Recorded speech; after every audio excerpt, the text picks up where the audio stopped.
Part of the Christmas fun is, of course, the people. Whether they're coming from down... Are you to blame for the We received an anonymous tip saying the bodies of the girls were buried under an overpass somewhere near Port Lavaca. There are 10 bridges in the area.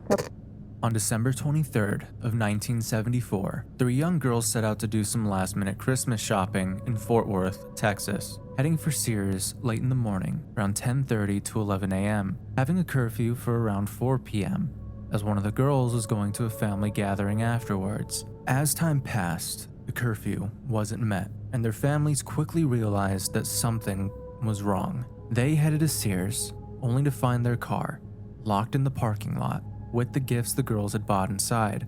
No signs of struggle or the girls. Mary Trelissa, age 17, Lisa Wilson, age 14, and Julie Mosley, age 9, were never seen again, and this has since been the most infamous cold case Fort Worth has ever seen, and still to this day has gone completely unsolved. What happened to the Fort Worth trio?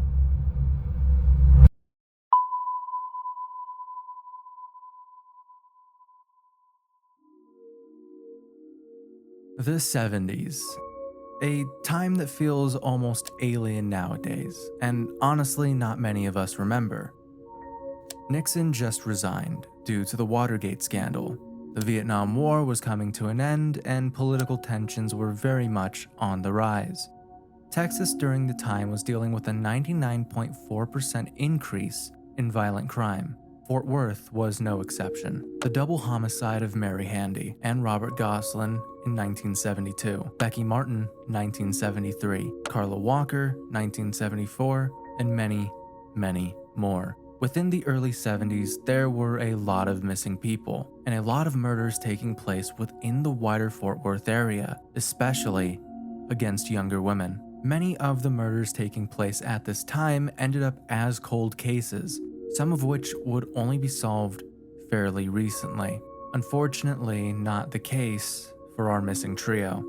In the early morning of December 23rd, 1974, Rachel Trelissa and Renee Wilson had planned a last-minute Christmas shopping trip to the mall. Rachel wanted to grab some extra toys for her 2-year-old stepson, as despite being 17 and not graduating high school yet, she was married to 21-year-old Thomas Trelissa, who had his son in a prior relationship. Renee Wilson wanted to come along to get some presents for a party she would be going to later that day with her boyfriend Terry Mosley and her family, being adamant that they needed to get back by 4 p.m. Renee originally asked Terry to come with her, but he refused, stating he had already made plans to meet up with a friend at the hospital. Terry's sister Julie was only 9 years old and lived just a few houses down from Renee. Renee stopped by Julie's home shortly before the planned shopping trip with Rachel. Julie's mother, Rayanne, later told reporters that Julie had begged to come along because she wanted to go to the mall, and because she didn't want to spend the day at home while her older siblings were out. Rayanne initially hesitated. She knew the mall would be crowded so close to Christmas and didn't know Rachel, but Julie promised to be back by early afternoon, and she trusted Renee. Eventually, her mother agreed on the condition that she would be home before 4 p.m., so the family could go out to visit relatives that evening. Around 10:30 to 11 a.m., Rachel picked up the other 2 girls and headed to the Seminary Shopping Center. Before getting there, they stopped at an Army surplus store to pick up layaway items Renee had waiting for her. When they got there, they parked near the Sears store. Witnesses stated that they saw the girls walking around the mall later within the afternoon. From here, they vanished, never to be seen again. Not making it back home by 4 set off alarms for the families. The families of the 3 girls went to the mall to search for any trace of them. It was around 6 p.m. when they found Rachel's Oldsmobile in the upper level lot, locked, with the girls' shopping bags and gifts in the back seat. No signs of the girls, no signs of struggle, meaning wherever the girls were, they made it to the car before leaving. The families ended up camping out the mall throughout the night, trying to page the girls and get connected with them over the mall intercom, contacting police and hospitals. Not a single trace of the girls, as if they simply just disappeared. By the next morning, December 24th, law enforcement had been alerted to the disappearance. The case was given over to the youth division of the Fort Worth department and was almost instantly treated as a runaway situation. That day, a strange letter arrived at Rachel's home. "I know I'm going to catch it, but we had to get away. We're going to Houston. See you in about a week. The car's in Sears' upper lot. Love, Rachel." The envelope the letter was in was addressed to Thomas A. Trelissa, written in pencil. A very out-of-character move for Rachel, since she only ever called Thomas Tommy. The note itself was written in pen. The envelope's postmark had no city, and had a blurred zip code that read 70683, which is a zip that doesn't exist. Handwriting experts and the FBI, once they investigated this note, believed that it could have either been 76038 or 76088, either Eliasville or Weatherford, Texas, both of which are right outside of Fort Worth and in the opposite direction of Houston. Along with this, the writer of the letter seemed to have initially misspelled Rachel, replacing the L with a lowercase e and going over it to fix the mistake. All three of the families immediately doubted the letter's authenticity, as it had way too many mistakes, a lot of them being way too out of character for Rachel, and fully rejected the theory that they ran away. On top of this, none of them even had a motive. Rachel loved her husband, and according to her family, treated her stepson as her own. Renee just got engaged to her boyfriend, and Julie was only 9. She didn't even plan to come along with the girls until she got bored. And like Renee's mother stated, no 9-year-old is going to run off 2 days before Christmas. On top of this, neither of the other girls would keep a 9-year-old held even as long as a week. In the immediate days after the disappearance, the families printed and distributed missing person flyers statewide and contacted news outlets around the country, putting out a reward for any information for $4,000. Days would eventually turn into weeks, and as tips came pouring in, there was still no sign of the girls. As time passed, the police dropped the runaway label and started to take the case more seriously, publicly suggesting that an abduction was likely. But by then, it was too little, too late. Witness accounts during this time slowly began to trickle in, as people were starting to see the flyers around Fort Worth. An acquaintance of Rachel's told police he saw the trio in the mall's record store on December 23rd, speaking with another individual who was with them. Around the same time, a mall store clerk reported that an elderly woman had told her that she saw the 3 girls being forced into a yellow pickup truck outside the mall's grocery store on the day of the disappearance. The truck was said to have lights on top, possibly a mall security guard of some sort. This story suggested that the girls were abducted in the middle of the day in the parking lot. Unfortunately, this lead would go nowhere, as the investigators would not be able to locate or identify the woman who gave this testimony, leaving this lead fully unverified to this day. 4 weeks after the letter, not many leads would come. The police went on to investigate and conduct more in-depth interviews with people who were reportedly at the mall during the abduction, along with the passing of the letter to the FBI for further analysis on the handwriting. Several of the leads that would pop up ended up being false, with a wild variation of stories in between them, going from sightings of the girls with traveling sales groups or being spotted at local restaurants. The families during this time would also continue to put pressure onto the investigators through their public appearances and their interviews, using this as a way to keep the disappearance in the public eye, as due to the lack of new leads, the case was being reported on less and less. But as time passed, and with no new leads, no new sightings, and nothing coming from the investigation, things were not looking up. It wouldn't be until 6 weeks into the investigation that a disturbing new lead would find the family.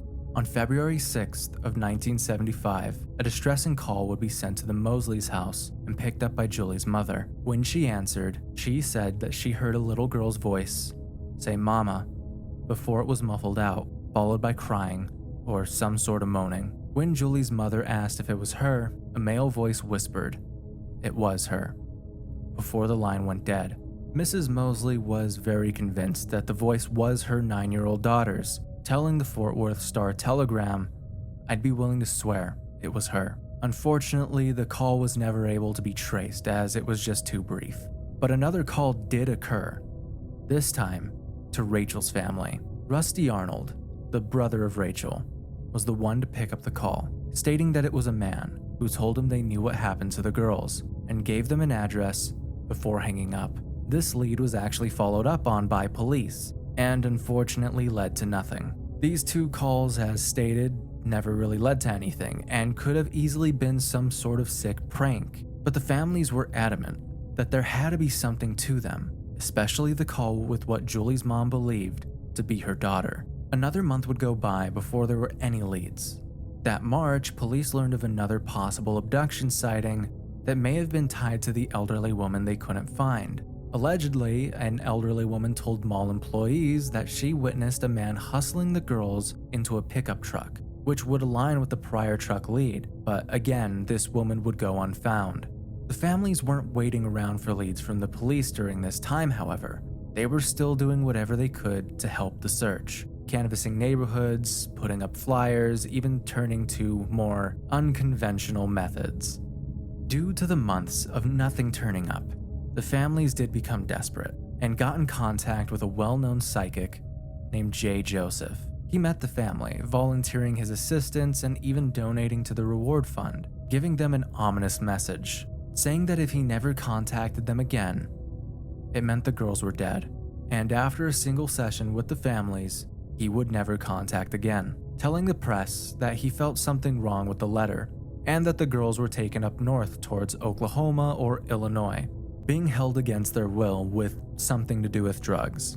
These psychic readings, of course, never actually led to anything. Frustrated by what they perceived as a lack of progress by police, the families had brought on John Swaim in early 1975.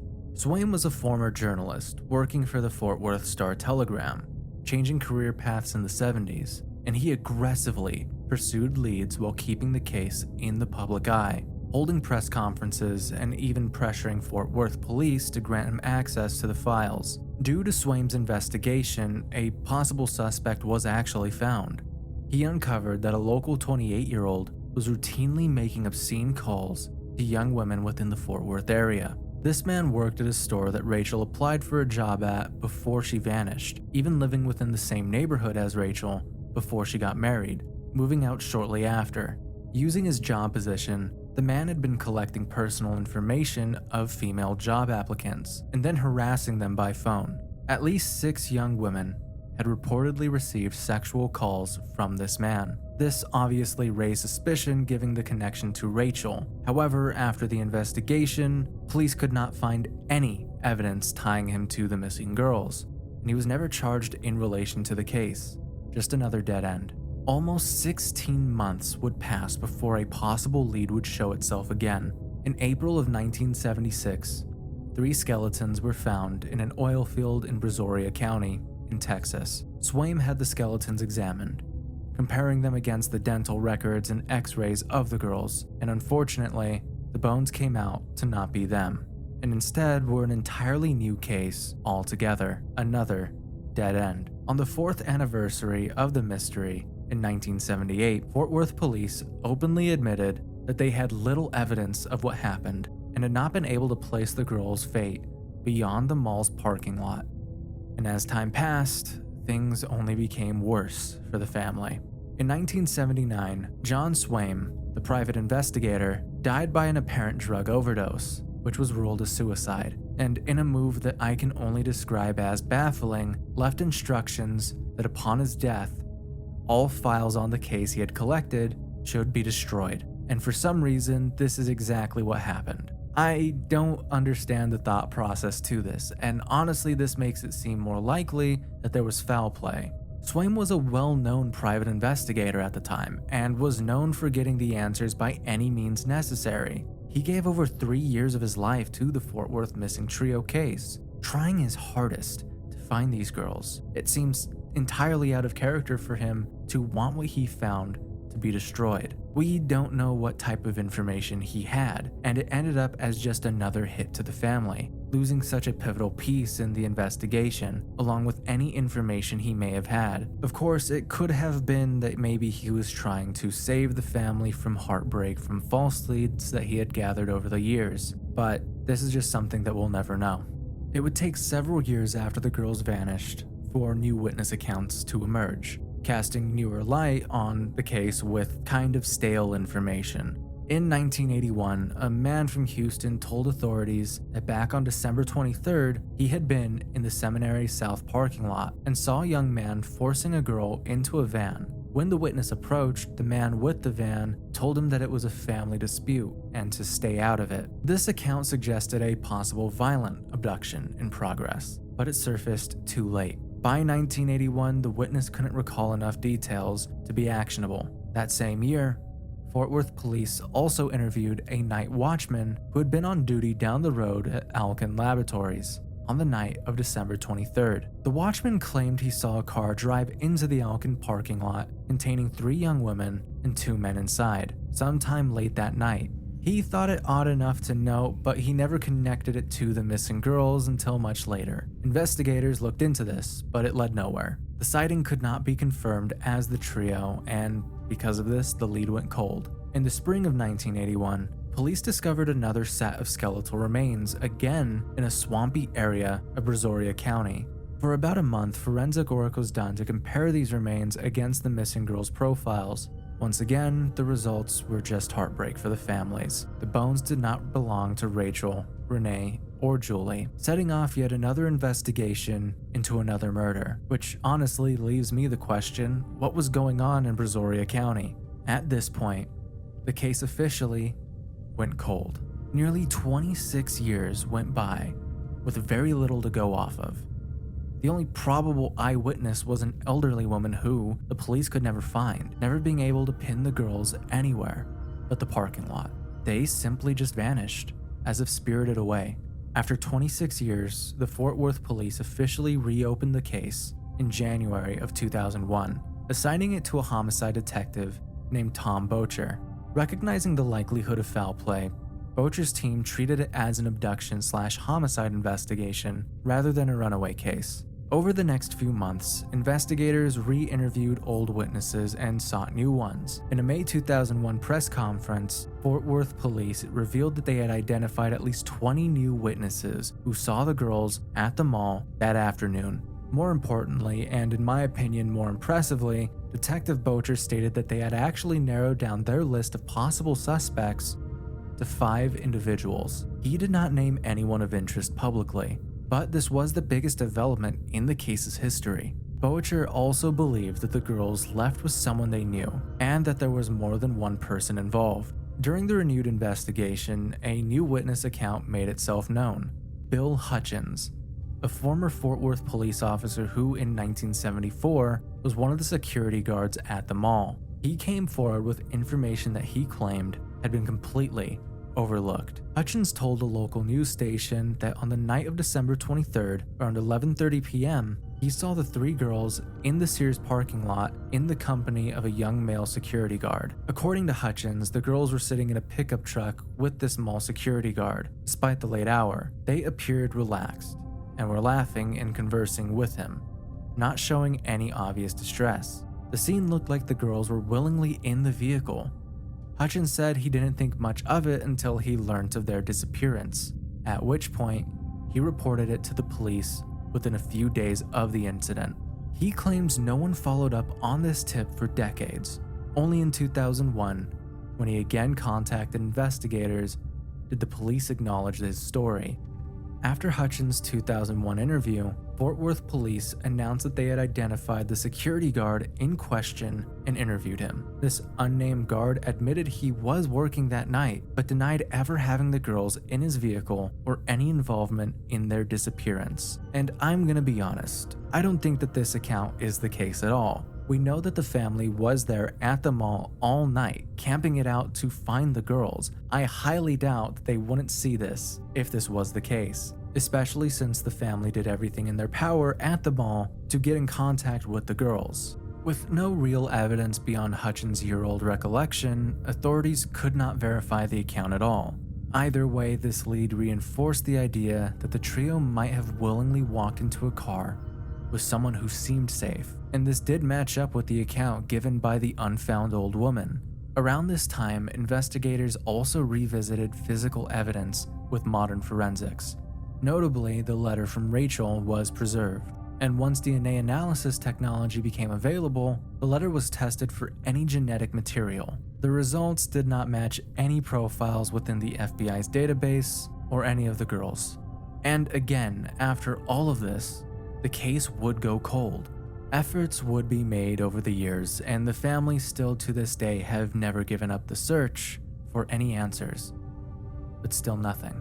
Some stronger efforts would be made again in 2010 and go all the way through 2020, led by Rusty Arnold. One of the most high-profile efforts came in 2018, nearly 44 years after the girls disappeared. Rusty learned about a tip regarding a vehicle. A person who lived only 5 miles from the mall had a car go missing in the mid-1970s, raising the question of whether an abductor's car, and possibly even evidence or remains, could have ended up submerged in a nearby lake. He organized a private dive team, in which they were able to pull 2 cars from the lake, but nothing, not so much as a hint. And still to this day, no one has been able to get the girls off that parking lot. And I know it's a long shot to go looking into a lake for 44-year-old evidence, but at this point, Rusty and the families were very desperate to find any answers. This is one of the more strange mysteries to me. How is it even possible that in the middle of the day, 3 young girls just vanish without a trace? Nearly 51 years later, and we are still left with nothing but speculation and theories. So let's go over some of the more prominent ones. Theory 1. Abduction by someone the girls knew or trusted. This is considered one of the more likely scenarios by law enforcement. Detective Bocher's conclusion in 2001 was that the girls willingly left the mall with an individual that they trusted, possibly an acquaintance or someone who appeared authoritative, and then they encountered foul play. This, personally, is the theory I lean towards the most. In a busy mall parking lot in broad daylight, 3 girls would be very hard to overpower without a scene, unless they were coerced into going along peacefully. Supporting this are the witness accounts like the security guard story. If true, it shows the girls entered a vehicle willingly, even cheerfully. It's suspected that once away from the mall, this person, and maybe even accomplices, harmed the girls or handed them over to others with bad intent. Police in 2001 even hinted that they had a list of a few such individuals, possibly people in the girls' social orbit who crossed paths with them that day who fit this theory. Unfortunately, there isn't much concrete evidence to support this theory, and no names have been officially released. But in my opinion, it is the theory that makes the most sense. Another theory is that a stranger or strangers targeted the girls for abduction opportunistically. Under this scenario, sometime after the girls returned to their car with shopping bags, they were confronted at or near the car by one or more perpetrators and forced into the vehicle by threat or violence. The tip about a yellow pickup truck and the man pushing a girl into a van both point to a forcible abduction within the parking lot. The theory suggests that maybe the girls were caught off guard while putting the gifts away by someone pretending to be of authority, making them come along for one reason or another. Multiple perpetrators could have easily been involved here as well, which aligns with Detective Bocher's thoughts on the case.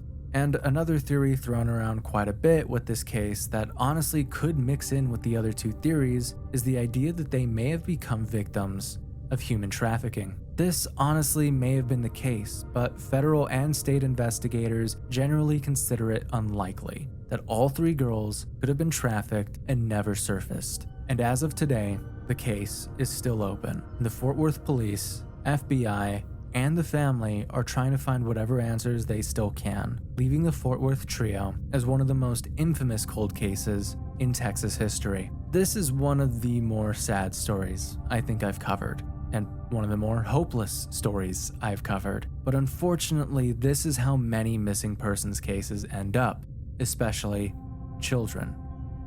Cold, with no answers, and if lucky, an answer far too late.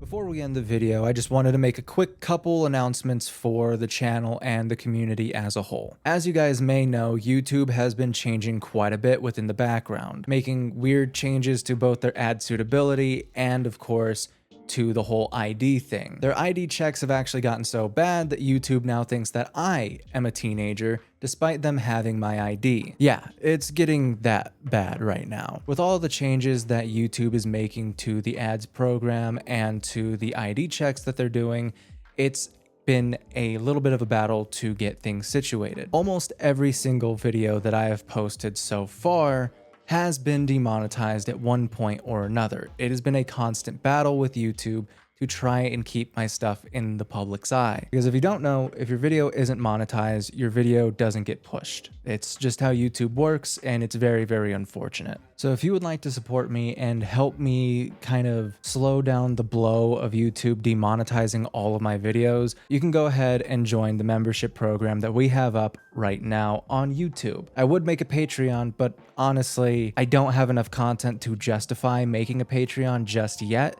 so I'm not at that stage. What we do have is the memberships here on YouTube though, where you do get special emojis that you can use within the comments or on stream, badges next to your name for every month that you've been with us in the membership, and early access to the videos. It's only $5 a month, and it would help me way more than just a single view on a video. But if you don't want to join the membership, then you simply watching my content is enough support as is. I cannot thank you guys enough for the amount of support the community has brought to me. Honestly, I never expected to get this far, so it's kind of crazy to see where we are today. And another announcement that I want to make just really quick before we go is the Discord is officially revamped. I'll be taking a lot of my recommendations for the next couple of videos from the Discord. So if you want to join the community outside of YouTube, this is the way to do it. Both links for both of these things will be down in the description below. So if you want to support the channel outside of just watching this video, go check either of these options out. Anyways, thank you for watching and have a good night.